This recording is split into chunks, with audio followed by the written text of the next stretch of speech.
보면은 시기별 이제 진주 지역에 이제 볼게요. 연평균 2005년 평균 기온을 보게 되면은 이렇게 쭉 보다가 보통 24주자거든 6, 7, 7, 8월 달 가면은 평균 온도가 거의 30도에 28도 올라가죠. 이건 평균 온도 28도라는 얘기는 식물이 살 수 없는 조건이라는 거잖아요. 이것들을 28도라는 거고. 그 다음에 일사량을 보게 되면은 쭉 보게 되면요.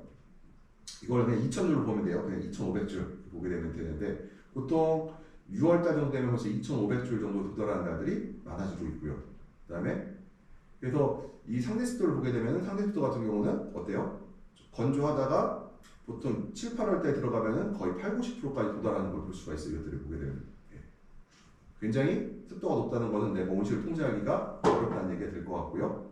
그 다음에 그 2009년 평균 기온을 보게 되면 진주도 똑같은데요. 마찬가지로 장마철에는 아마 이때는 제 생각에는 장마가 좀 길었던 해가 아닌가 2009년도에. 그러니까 장마 길었던 해. 온실 온도는 어때? 평균적으로 떨어졌죠. 근데 여기서 온도가 평균 온도가 23, 4도 정도 되잖아요. 그럼 괜찮아. 이 정도 버틸만 하거든요. 근데 여기서 문제가 하나 뭐가 있어요? 대신 광이 적다는 거죠. 그러니까 여기 보면은 천줄 초반대잖아요. 천줄 초반대인데 내가 강원도에서 3, 4, 5, 6월에 심는다고 했잖아요. 이 사람들은 7월달 가면 최성기에 도달을 해요. 그때 적심치고 이제 최성기에 도달하기 시작하는데 이렇게 되면 어떻게 될까요? 이 사람들이 과일이 제대로 안 되겠죠. 이제 문제가 생기겠죠. 그리고 이때 과일 달린 상태에서 뭘 해야 돼요? 벼슬 빼기 시작하거든요. 벼슬 빼야 되는데 이제 상당히 부담이 많이 되는 시기가 되죠. 그래서 또 과일값이 비싸지겠죠. 그래서 8월달까지는 어때요? 싸요. 가격이. 왜냐? 달아놓은 걸 따기 때문에. 근데 7월달, 8월달에 이거 볼게요. 장마철에 요때 딱 걸려버리면은 온도는 상대적으로 높아요. 얘는 상대적으로 이제 광이 있기 때문에 높아도 광량은 높은데 온도도 높기 때문에 별 문제가 없는데 28줄 보게 되면은 여기는 28줄 보게 되면은 광량은 없는데 온도는 좀 낮죠. 근데 상대적으로는 온도가 높은 거예요. 그러니까 우리가 RTR 이론으로 해서 광이 많으면은 온도가 좀 높아도 괜찮고 광이 없으면은 온도가 그보다 훨씬 낮아야 되거든요. 그러면은 이게 그럼 통상으로 봤을 때 2005년하고 2009년도하고 채소값이 언제 비쌌을까? 2009년도에 9월달, 10월달 채소값이 훨씬 비쌌다는 거죠. 그래서 혹시라도 앞으로 올해 같은 건 예외지만 앞으로 채소값이 급등한 해를 딱 찾아갖고 7, 8월 달에 기후를 찾아보면은 왜 그랬는지가 아시죠? 광을 보면 돼요. 온도는 둘째고 광을 보고 나서 온도를 보고 계시면 돼요. 광은 우리가 어떻게 할 방법이 없잖아요. 그 다음에 이제 대전 같은 경우도 보게 되면 이제 2005년에 보게 되면요. 보면은 별 차이가 없죠. 2005년 진주도 보게 되면 별 차이가 없다는 걸 볼 수가 있고. 그 다음에 시기별로 이제 환경 데이터를 또 보여드리죠. 크게 요거를 떼갖고 자세히 보여드린 건데 보면은 평균 데이터거든요. 보게 되면은 광이 일평균 온도 같은 경우는 벌써 7월달, 8월달 되면 24, 5도가 되는 걸 볼 수가 있고 그 다음에 일사량 같은 경우는 여기 요거 1000이라고 했으니까요. 보면은 일사량 같은 경우는 벌써 한 2000줄 들어갔다가 장마철에 떨어졌다가 다시 2000줄로 회복하는 걸 볼 수가 있고 그리고 겨울 되면은 거의 1000줄 이하로 떨어지는 걸 볼 수가 있어요. 900줄 좀 떨어지는 걸 볼 수가 있고 시기별 이제 춘천의 지역을 평균에서 보게 되면은 춘천은 보게 되면은 춘천이 이렇게 올라가잖아요. 춘천의 여름이 조금 시원하긴 하지만 그렇다고 남부지방보다 그렇게 시원하진 않아요. 시원하진 않다. 완전히 시원하진 않다는 거고. 그다음 광량 보게 되면은 광은 여름철 같은 경우 보게 되면은 한 여기도 마찬가지로 한 6월, 7월 때 같은 거 여기다 이제 6, 4, 24, 4, 7, 28이면 7월, 6월 말 7월 초 정도 되겠죠. 그러면 이거 하면 여기다 이제 하게 되면은 우리 아시죠? 요 6주 4주라는 뜻이 뭔지? 1월 1일이 0이에요. 예, 하고 들어가고 그 다음에 볼 수가 있고. 그래서 지역별 보게 되면은 생각보다 전체를 보잖아요. 일반적으로 볼 때 춘천과 중부 남부 지방이 큰 차이는 없다. 미세한 차이다. 그럼에도 불구하고 차이는 크게 나타난다. 작형 자체가 다르다는 거죠. 여기요. 1, 2도 차이인데도 불구하고 굉장히 큰 차이. 이 그래프로 봤을 때는 이렇게 이걸 보면 통으로 볼 때는 별 차이가 없잖아요. 근데 그 1, 2도 차이가 크다는 거예요. 이것들이. 그 다음에 우리가 이제 겨울 이제 생육별로 이건 그래프표를 하나 만들어 놓은 건데 이거는 앞으로 수업할 전체 내용, 오늘 수업할 전체 내용의 앞에 부분, 그러니까 그 전체 내용을 여기서 간략히 설명한 거예요. 근데 광 같은 경우는 겨울에 낮고 고비에 올라가고 장마철은 내가 많을 수도 있고 적을 수도 있고 왔다 갔다 하는 거고 그 다음에 여름에는 많고요. 그 다음에 태풍 할 때도 변화가 있을 테고 가을은 점점 아래쪽으로 떨어진 시기죠. 봄은 올라가고 가을은 떨어진다. 너무 당연한 거죠. 온도도 겨울에는 저온이고 봄은 올라가다가 여름철에 최고점을 찍고 다시 가을에 떨어지는 거고요. 습은 겨울철에 다습이라는 거는 공기가 다습이라는 게 아니에요. 온실내가 다습이라는 거죠. 이때가. 그 다음에 봄은 떨어지고 장마철은 다습이고 건조하다는 얘기는 외부가 건조하다는 게 아니에요. 내부가 건조하다는 뜻이에요. 상대적으로. 요거는 상대습도죠. 근데 상대습도에서 문제가 하나가 있어요. 상대습도가 높아도 낮아도 외부 온도보다 온실의 온도가 더 높잖아요. 4, 5도가. 그러면은 외부가 70%라고 해요. 외부의 상대습도가 70%예요. 근데 5도가 낮아요. 근데 내부의 온도는 5도가 높은 상태에서 습도가 50%라고 쳐요. 근데 절대습도는 어떨까 그러면? 절대습도 차이는 크지 않다. 그러니까 내가 환기를 아무리 해도 내가 온실내에 열을 빼기 쉽지 않다는 거예요.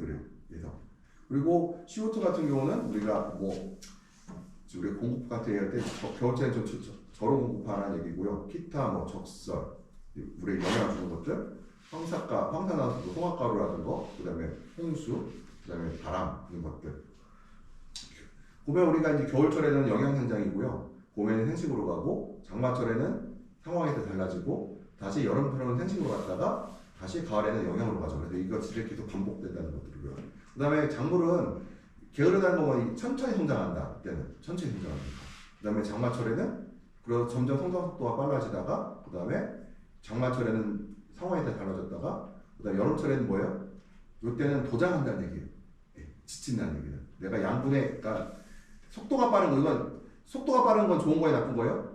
좋은 거거든요. 좋은 거거든요. 근데 이때는 지쳐갖고 이제 식물이 에너지가 바닥난 상태라고 생각하시면 돼요. 그러니까 바닥났기 때문에 어떻게 해야 돼요?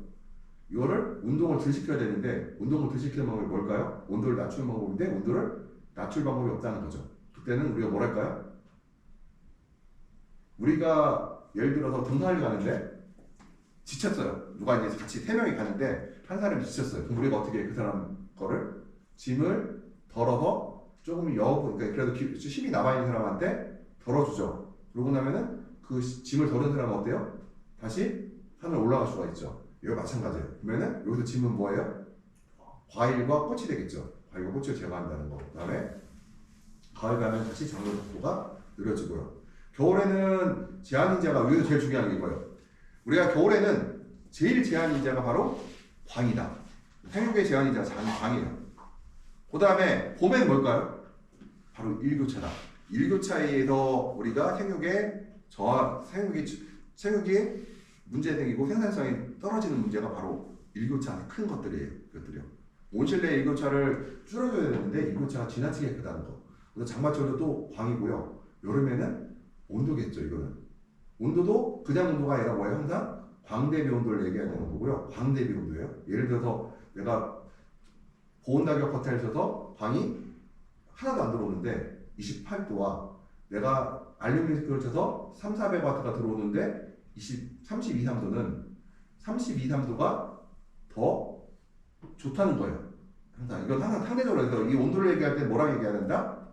광과 온도의 비례를 우리가 계산해야 된다는 거예요. 그래서 태풍 때는 당연히 바람이 문제를 주고요. 또 가을철도 일교차가 있죠.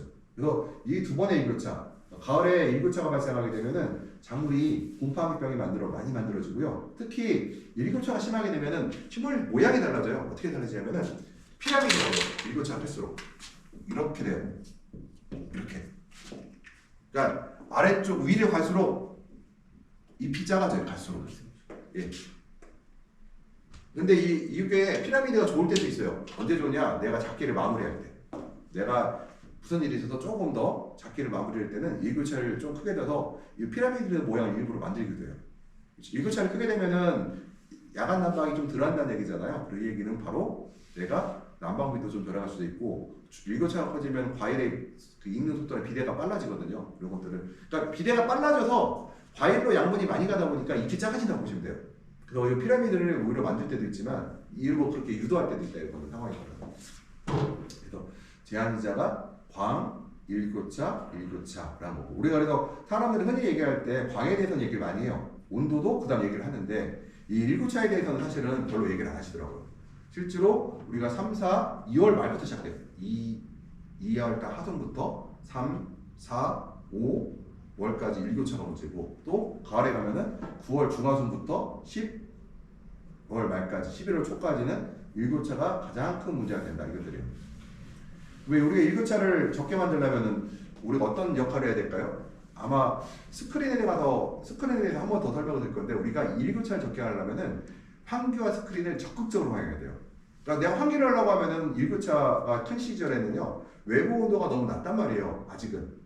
근데 우리 일교차가 문제되는 게 오전이 문제가 되잖아요. 그러면은 외부 온도가 너무 낮기 때문에 스크린을 적극적으로 활용해갖고 우리가 이 일교차를 줄이는 쪽으로 가는 방법을 택할 수밖에 없어요. 그러니까 적극적으로 해야 된다는 얘기죠. 그러니까 스크린이 성능이 좋아야 되겠죠. 스크린 성능이 다양한 스크린을 뭐 한 2가지 정도의 스크린을 사용하되 2가지 이상을 사용하되 최소 2가지를 사용하되 스크린 성능이 좋아야겠다. 스크린들은 그래서 기능성 있는 스크린을 좀 사용해야 되는 거고 나중에 제가 스크린 관련해서 어떤 스크린들이 있는지에 대해서는 추가적으로 나중에 수업을 한번 더 나갈게요. 그래서 어떤 스크린 사용해야 되는지. 그래서 일교차를 막는 거는 제일 좋은 게 스크린 전략이다. 계절별 관리 계획을 보게 되면은 일단은 겨울철에는 어떻게 하면 작물을 좀 더 활동하게 여기 활동이라는 건 증산을 좀 야간 증산을 좀 유도하고 좀 액티비티하게 움직일 수 있을까 얘기하는 거고요. 장마 같은 경우는 우리가 버티는 거예요. 버티는 게 제일 좋은 건 뭐예요? 온도를 낮출 수 없으니 뭘 하면 돼요? 우리가 보통 저격비라든가 과일을 제거해서 장마를 좀 잘 건강하게 버틸 수 있어야 됩니다. 이 생존이라는 건 제일 중요한 게 뿌리를 보존하는 거거든요. 뿌리를 보존해야 돼요. 뿌리의 양분을 공급을 해줘야 돼요. 장마철에 뿌리의 양분이 안 가서 뭐를 볼게요. 내가 장마를 통과했어요. 내가 여기는 이제 그럴 일이 없지만 내가 강원도 가서 아니면 6, 7월, 6월에 내가 무진장에 가서 800고지에서 내가 토마토나 파프리카에 심었단 말이에요. 내가 그걸 좀 보려고. 그러면은 무진장이라 하더라도 800고지 걸러가면 여기보다 최고 온도가 1, 2도 낮고요. 야간 온도가 1, 2도 낮긴 해요. 근데 굉장히 큰 장점이긴 하죠. 그렇다 해도 어때요? 그래도 높아요. 거기가. 장마철 통과하려면. 그러면은 이 생존이라는 거는 뿌리의 양분을 공급해야 되는 거라 뿌리의 양분이 공급되지 않으면은 식물이 8월달 되자마자 약해질 수가 있거든요. 뿌리가 없는 상태가 되기 때문에요. 그래서 우리가 이제 뿌리를 보존하는 것이 생존이고요. 겨울철도 마찬가지예요. 겨울에도 보존 활동하기라고 하는데 일단 겨울철에도 흐리고 눈이 자꾸 오게 돼서 광이 안 들어오게 돼 더 안 오게 되면 우리가 뿌리를 보존할 수 있는 방법을 찾아야 된다. 뿌리의 양분을 공급해야 되고. 그러니까 뿌리는 새로 만들어져 안 만들어져요? 매일같이 새로 만들어지고 보통 우리가 보름 정도면 한 사이클이 돌아간다고 보셔야 돼요. 거의 세포가 계속해서 만들어지고 새로운 뿌리가 나오고 새로운 뿌리가 나오고 기존 뿌리는 사라지고 반복되는데 만약에 새로운 뿌리를 만들지 못한다고 하면은 노화된 뿌리가 남아있겠죠. 노화된 뿌리들은 흡수할 수 있는 양이 줄어들고요. 또 하나가 노화됐다는 얘기는 곰팡이병에 취약하다는 얘기들. 그러면은 곰팡이병에 취약하다는 얘기는 내가 보다 시드름병이나 풍마름병에 걸릴 확률이 증가한다는 얘기죠. 이것들이요.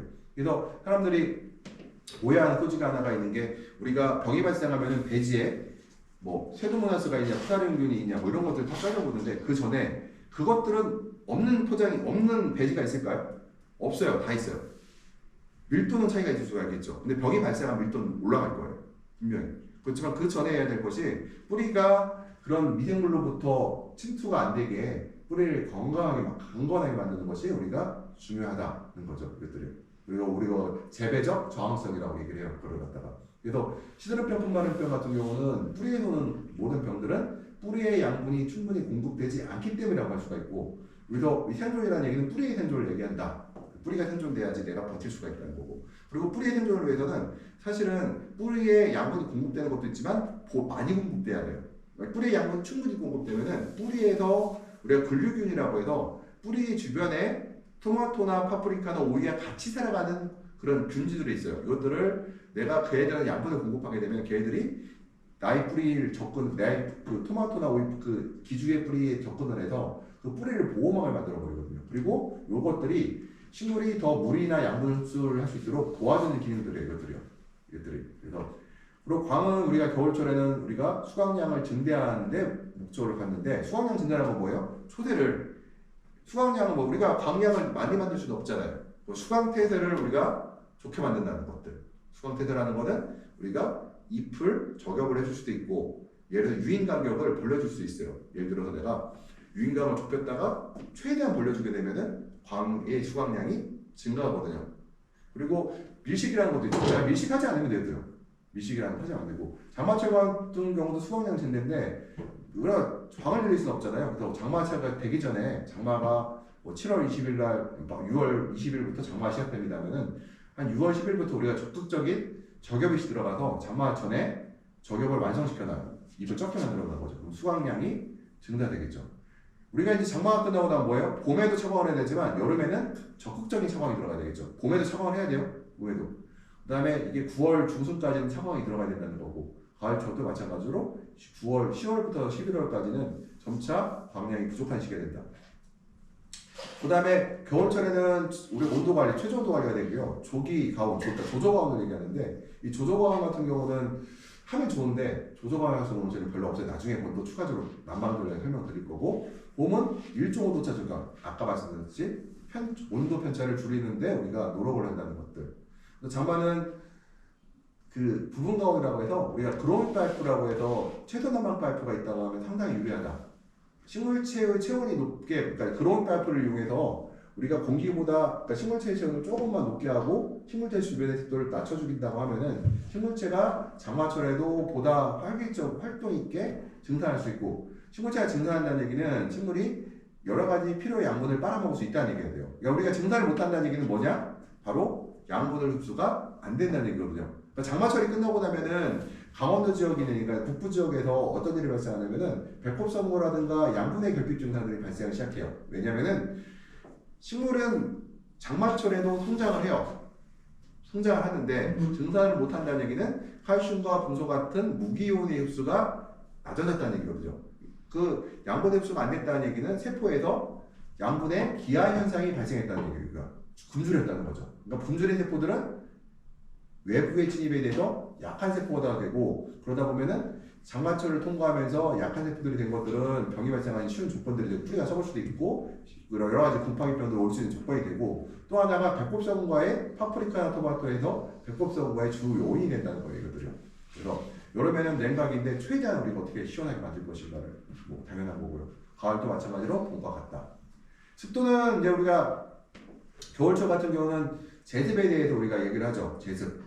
그러니까 뭐야 습도를 제거를 하는 건데 제습을 하는 방법은 두 가지가 있어요. 환기를 하는 방법과 바로 결로에 의한 제습이 있는데 겨울철에는 결로에 의한 제습을 적극적으로 사용하죠. 피복제가 차가울수록 결로가 잘 생기고 그걸 통해서 우리가 제습을 한다 이것들이요. 그래서 이 제습을 잘하려고 하면은 보온 낙엽 커튼보다는 직조 스크린들이 훨씬 유리하다는 것들이요. 유리하고 그래야 피복제의 온도가 낮아지거든요. 그다음 봄에는 제습과 가습을 반복을 하죠. 뭐예요? 한낮에는 가습을 하죠. 그 다음에 밤에는 제습을 하죠. 온도가 떨어지니까.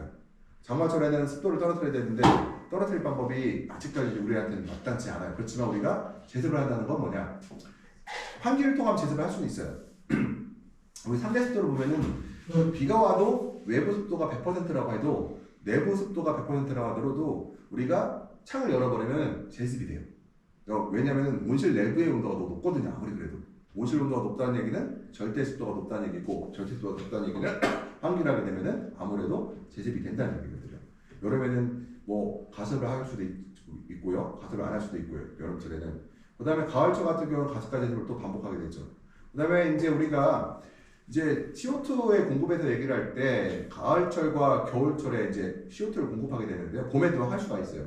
CO2를 공급할 때 주의점은 몇 가지가 있죠. 뭘까요? 식물의 체온이 충분히 올라갔을 때 가능하다. 예를 들어서 내가 밤에 10도, 12도 관리를 했는데 아침에 해가 뜨고 났더니 한 7시, 8시, 8시, 9시에 식물체 체온이 13도, 14도다. 그러면은 CO2를 넣어봐야 큰 효과를 보기 어렵다. 물론 안 한 것보다는 낫겠지만 탄산가스 가격도 굉장히 비싸기 때문에 지금 어제 제가 견적쳐 봤더니 340원이더라고요. 탱크로리가 내 거 인상 아까 받았어요. 내 거야, 탱크로리가. 근데 340원이에요. 그렇다고 하면 좀 비싸죠, 아직까지도. 그다음 습지 같은 경우는 적극적으로 우리 제거를 해요. 봄에도 우리가 측지를 남겨놓을 수도 있고 저격을 할 수가 있는데 측지 같은 경우는요. 겨울에는 측지만 제거하는 것이 아니라 일찍일찍 제거를 하죠. 봄에는 상황에 따라서 잎이 작아진다. 예를 들어서 내가 온도 편 차이에서 이런 삼각형 형태가 나타나요. 그럼 어떻게 할까요? 측지를 빼서 연면적을 확보하는 단계를 거쳐요. 왜 그런 얘기를 하냐면은 내가 아무리 관리를 잘한다고 해도 4, 5월 달 가면은 이제 잎이 작아지기 시작하거든요. 5월 달 가면 잎이 작아져요. 그러면은 내가 작기를 7월 중순까지 끌고 가고 싶은 사람들은 측지를 만들어서 연면적을 확보한 쪽으로 가고 있고요. 장마철은 당연히 그 전에 저격이 시작해야 되고 여름에 장마가 끝날 때쯤 되면 다시 잎을 만들어야 되고요. 가을에는 우리가 측지를 잎을 또 제거하기 시작하죠. 또 우리가 보통 겨울철에는 엽수를 우리가 줄이고 여름에 늘렸다가 가을에는 줄이는 것들을 반복하고 겨울에는 우리 과일의 개수를 줄이고 봄에는 늘렸다가 장마철은 어떻게 해요? 아예 안 만들죠. 삭화수를 확 줄여버려요. 여름에는 어떻게 해요? 삭화수를 줄여놓죠. 그러놓고 우리가 가을철에는 다시 만들어 놓고 가을에 왜 만들까요? 날씨가 좋아서 만드는 게 아니에요. 왜 그럴까요? 많이 달라고 2월달에 비싸게 달라고. 예. 계절별 관리가 들어갈게요. 이제 우리가 계절별 관리는 이제 겨울철에 더 우리가 12월부터 1월까지 관리에 대해서 이제 얘기할게요. 이게 겨울의 특징은 일단은 광량이 절대로 부족하죠. 일단 광이 부족해요. 그리고 낮은 외부 기온으로 해서 난방 부하가 증가된다니까. 난방의 부하가 걸려서 실질적으로는 있는 광도 사용할 수 없는 환경이 된다는 거예요. 아침 오전 저녁 특히. 그리고 문을 거의 열지 않기 때문에 습도가 높아질 확률이 매우 높고요.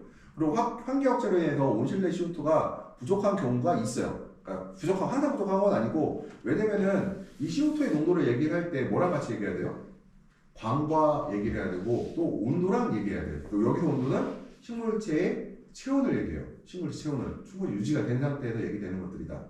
거고 이것을 바탕으로 우리가 어떻게 관리를 할 것인가에 대한 그러니까 이해를 해야 되겠죠. 이걸 갖고. 그래서 우리가 일중 관리를 할 때 일출 직전에 이제 기온이 최저가 되겠죠. 그래서 그다음에 지온도 최저가 되고 습도가 최고로 올라가게 돼 있어요. 그때가 일출 직전이. 그다음에 일출 후 2시간 때는 기온이 상승하고 지온은 천천히 올라가겠죠. 기온은 보다 빨리 올라갈 거예요. 그다음 일출 2시간, 3시간 후에는 지온보다 기온이 아주 높은 현상이 발생해요. 이때 우리가 결로가 발생할 수가 있게 되는 거죠. 그다음 우리가 일출 후가 어느 정도 지나부터는 습도가 떨어지기 시작해요. 왜 떨어질까요? 이제 공기 온도가 올라가면 상대 습도가 떨어질 수밖에 없죠. 공기 온도가 올라갔다는 얘기는. 그다음 오전에 10시부터 12시까지는 기온도 상승하고 지온도 상승하고 습도도 하강하기 시작한다. 그다음 오후가 되면은 다시 환기에 따라 기온이 변하고 습도는 최저가 되고 늦은 오후가 되면은 다시 기온이 하강하고 또 지온은 기온과 같이 같아질 때까지 상승했다가 다시 하강하고. 그러니까 지온이 기온보다 천천히 올라가요. 아침 오전에는 천천히 올라가지만 저녁 때는 천천히 떨어져요. 그래서 우리가 이런 것도 많이 해요. 우리가 지온을 최대한 이용하려고 하는 게 많아요. 겨울에 난방비를 절약하려고 지온을 최대한 이용한다. 그러니까 땅에서 올라오는 복사 냉각을 그러니까 복사열이 땅에서 복사열이 나온단 말이에요. 복사열이라는 거는 그 공기를 통하지 않고 비스 형태로 전달되는 빛인데 복사열을 우리가 가두기 위해서 뭘 하느냐? 알루미늄 커튼을 사용하래요. 미리 해가 지기 전에. 그러면은 복사열에 의해서 우리가 열을 가두는 효과가 일어난다. 그 다음에 온실이 막고 나서 일부 후까지는 우리가 기온을 하강하고 지온을 하강하고 습도가 상승하는 게 있다. 그래서 겨울철에도 한낮에 있잖아요. 한낮에는 습도가 낮아요. 그렇지만 뭐 온도가 낮기 때문에 그렇게 낮다고 해서 식물에 장애를 받을 정도 낮은 건 아니고 일반적으로 낮은 효과가 낮다는 거거든요.